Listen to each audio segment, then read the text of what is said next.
आकाशवाणी गोरखपुर से प्रादेशिक समाचार।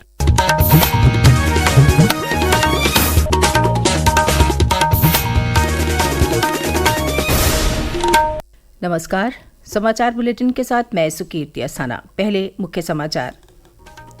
प्रधानमंत्री नरेंद्र मोदी आज जारी करेंगे प्रधानमंत्री किसान सम्मान निधि की 18वीं किस्त। प्रदेश के 2,85,00,000 से अधिक किसानों के हाथ में आएगी धनराशि। यूपी पुलिस सिपाही भर्ती के लिए लिखित परीक्षा का परिणाम इस माह के अंत तक घोषित करने की तैयारी। एडीजी स्तर के अधिकारियों के साथ बैठक में मुख्यमंत्री ने दिए निर्देश।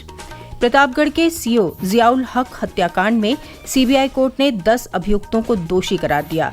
9 अक्टूबर को सुनाई जाएगी सजा। और पिछड़ा वर्ग के युवाओं को ओ लेवल और CCC कंप्यूटर प्रशिक्षण प्रदान करेगी सरकार।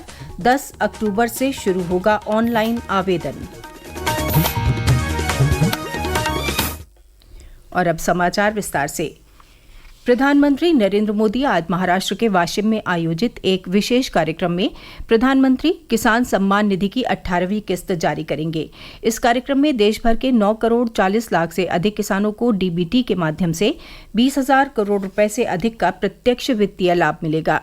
इस कार्यक्रम में 732 कृषि विज्ञान केंद्रों, 1 लाख से अधिक प्राथमिक कृषि सहकारी समितियों और देश भर के 5 लाख सामान्य सेवा केंद्रों सहित लगभग 2,50,00,000 किसान वेबकास्ट के माध्यम से शामिल होंगे। निधि जारी होने के दिन को पीएम किसान उत्सव दिवस के रूप में मनाया जाएगा। इसके लिए राज्यों और केंद्र शासित प्रदेशों में विशेष कार्यक्रम भी आयोजित किए जाएंगे। प्रधानमंत्री किसान सम्मान निधि योजना की शुरुआत 24 फरवरी 2019 को हुई थी। इस योजना में 3 बराबर किस्तों में भूमिधारक किसानों को सालाना 6,000 रुपए मिलते हैं। प्रदेश के कृषि मंत्री सूर्य प्रताप शाही ने बताया कि प्रधानमंत्री किसान सम्मान निधि के अंतर्गत राज्य के 2,25,00,000 से अधिक किसानों के खातों में 4,985 करोड़ रुपए से अधिक की धनराशि अंतरित की जाएगी।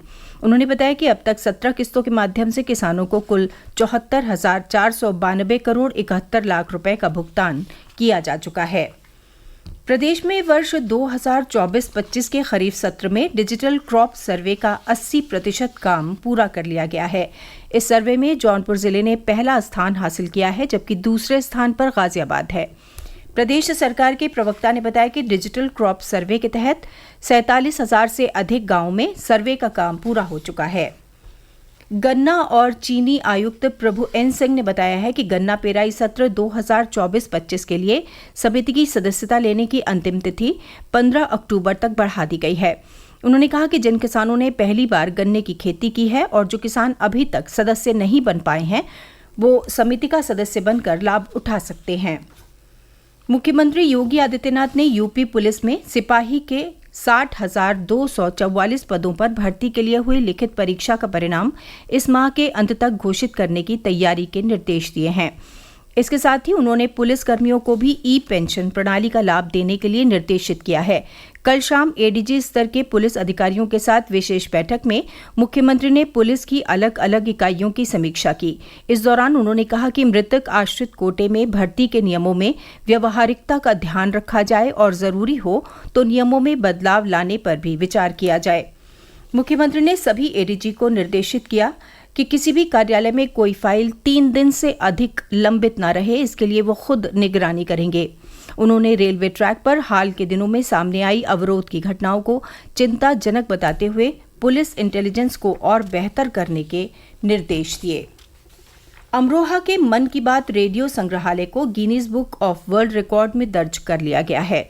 प्रधानमंत्री नरेंद्र मोदी ने इस संग्रहालय का जिक्र अपने मन की बात कार्यक्रम में किया था। अमरोहा के गजरौला में मौजूद इस संग्रहालय को राम सिंह बौद्ध ने बनाया है।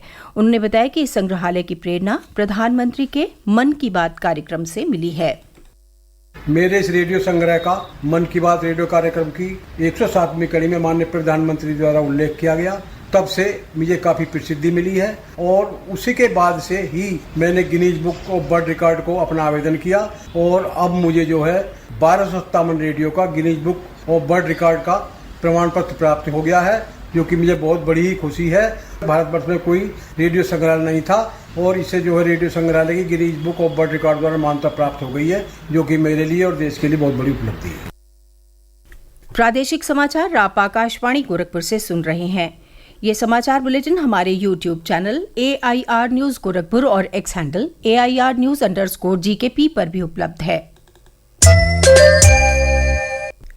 प्रतापगढ़ के कुंडा में पुलिस क्षेत्राधिकारी सीओ जियाउल हक के चर्चित हत्याकांड में सीबीआई की विशेष अदालत ने 10 अभियुक्तों को दोषी करार दिया है। इन्हें 9 अक्टूबर को सजा सुनाई जाएगी। इससे पहले जमानत पर चल रहे सभी अभियुक्त कोर्ट में हाजिर हुए, जहां सीबीआई के विशेष न्यायाधीश धीरेन्द्र कुमार ने उन्हें न्यायिक अभिरक्षा में लेते हुए जेल भेजने के आदेश दिए। एक अभियुक्त को साक्ष्य के अभाव में बरी कर दिया गया। सीओ जियाउल हक देवरिया जिले के कुकुंदू थाना क्षेत्र के जुआफर गांव के रहने वाले थे। प्रतापगढ़ के कुंडा में तैनाती के दौरान 2 मार्च 2013 को उग्र भीड़ और पुलिस के बीच हुई झड़प में गोली मारकर उनकी हत्या कर दी गई थी।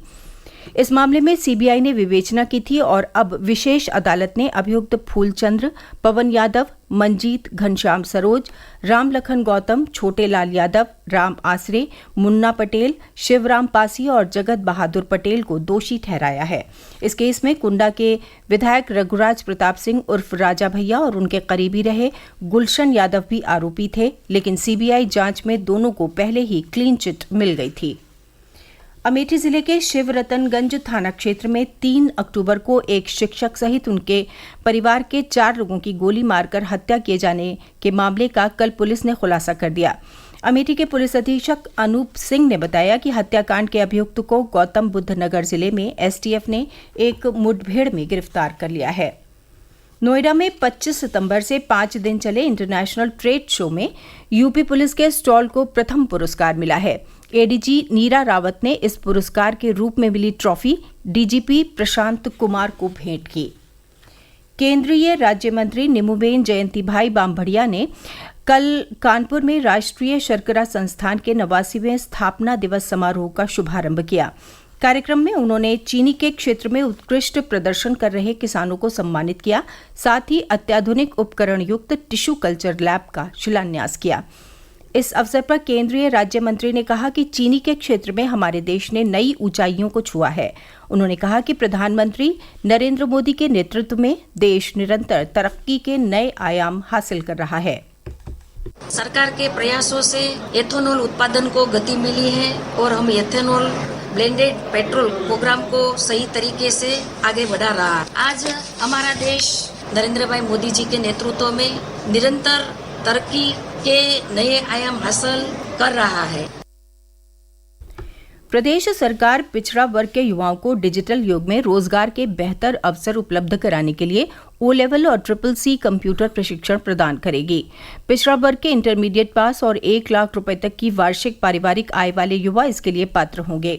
पिछड़ा वर्ग कल्याण विभाग की निदेशक डॉक्टर वंदना वर्मा ने बताया कि आवेदक 10 अक्टूबर से 30 अक्टूबर तक विभाग की आधिकारिक वेबसाइट पर ऑनलाइन आवेदन कर सकते हैं। मेडिकल पाठ्यक्रमों में प्रवेश के लिए यूपी नीट यूजी काउंसलिंग से पहले और दूसरे चरण में प्रवेश लेने वाले अभ्यर्थी 9 अक्टूबर को दोपहर बाद 2 बजे तक अपनी सीट छोड़ सकते हैं। सीट छोड़ने के लिए उन्हें व्यक्तिगत रूप से उपस्थित होकर वहीं प्रार्थना पत्र देना होगा जहां उन्होंने प्रवेश लिया है। शारदीय नवरात्र के तीसरे दिन आज मां आदिशक्ति के तीसरे स्वरूप माता चंद्रघंटा की आराधना की जा रही है। मिर्जापुर के विंध्यवासिनी धाम, बलरामपुर के देवीपाटन शक्तिपीठ सहित प्रदेश के सभी दुर्गा मंदिरों में भोर से ही श्रद्धालुओं की भीड़ उमड़ी हुई है। अंत में मुख्य समाचार एक बार फिर। प्रधानमंत्री नरेंद्र मोदी आज जारी करेंगे प्रधानमंत्री किसान सम्मान निधि की 18वीं किस्त। प्रदेश के 2 करोड़ 85 लाख से अधिक किसानों के हाथ में आएगी धनराशि। यूपी पुलिस सिपाही भर्ती के लिए लिखित परीक्षा का परिणाम इस माह के अंत तक घोषित करने की तैयारी। एडीजी स्तर के अधिकारियों के साथ बैठक में मुख्यमंत्री ने दिए निर्देश। प्रतापगढ़ के सीओ जियाउल हक हत्याकांड में सीबीआई कोर्ट ने 10 अभियुक्तों को दोषी करार दिया। 9 अक्टूबर को सुनाई जाएगी सजा। और पिछड़ा वर्ग के युवाओं को ओ लेवल और CCC कंप्यूटर प्रशिक्षण प्रदान करेगी सरकार। 10 अक्टूबर से शुरू होगा ऑनलाइन आवेदन। इसके साथ ही समाचार बुलेटिन समाप्त हुआ। नमस्कार।